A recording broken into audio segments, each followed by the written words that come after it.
Good afternoon, ladies and gentlemen, and welcome to another session of HR Tips with Whitney. We're so glad to have you today.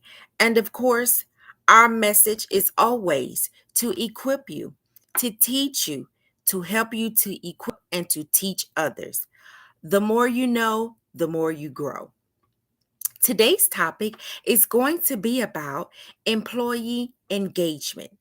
So, let's talk a little bit about the definition of employee engagement. Simply put, I'm going to read my notes if you don't mind on today.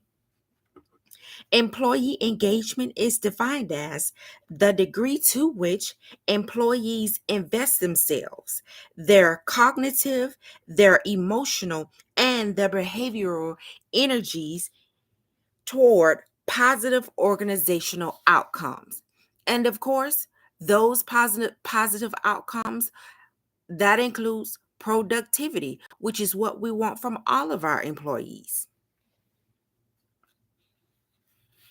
Engaged employees, according to some research, engaged employees, they find a greater sense of accomplishment in what they do.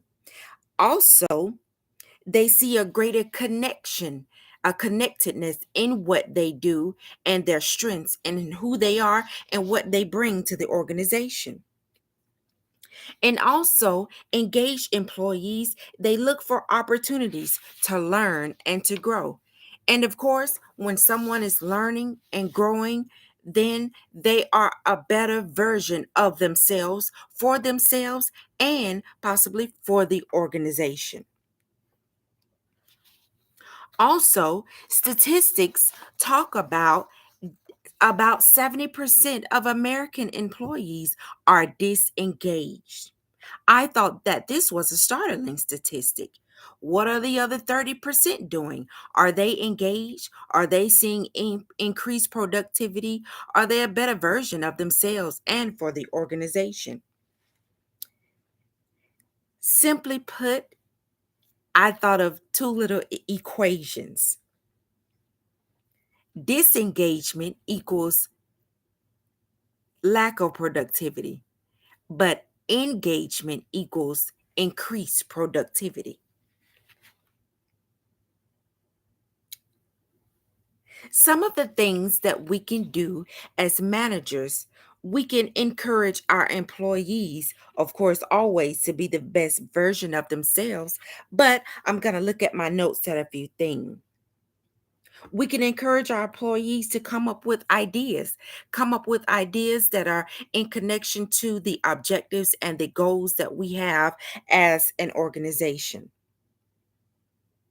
We can put employees in our marketing plan. For example, I work for a university, and one of the things that I love to see is when the employees are in a part of the marketing campaign or the advertising information that we send out to prospective students. So I thought that would be a greater idea for other people to use at their organizations. Maybe if it's a university or a local college, or maybe it's a different organization. I believe that this particular method would be beneficial and, of course, helpful to your employees.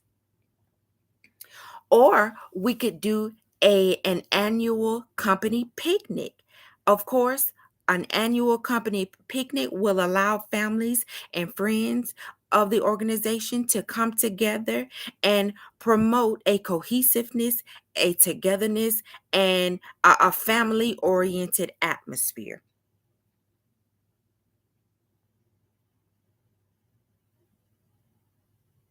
One of the other ideas that you could do, managers, is you could have a nice, friendly, incentivized competition.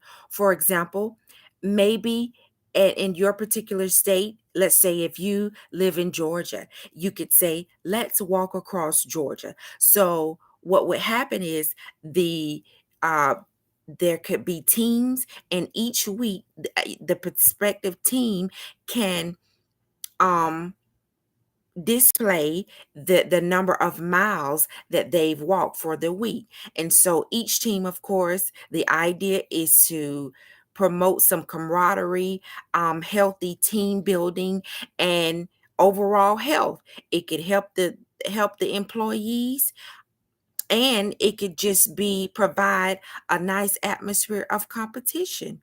And so these are just a few examples that I have that you, as leaders within your organization, could possibly use now or in the future. I just want to leave you with a short saying. Leaders, remember, if you want to go fast, go alone, but if you want to go far, go together.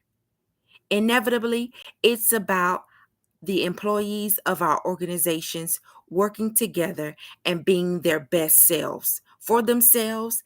And we know statistically, when a person is happy with who they are and what they bring to the table, of course, they could help with who we are as an organization. Thank you so much. Thank you for listening to HR Tips with Whitney. Until next time, have a great day. I look forward to coming back to you again.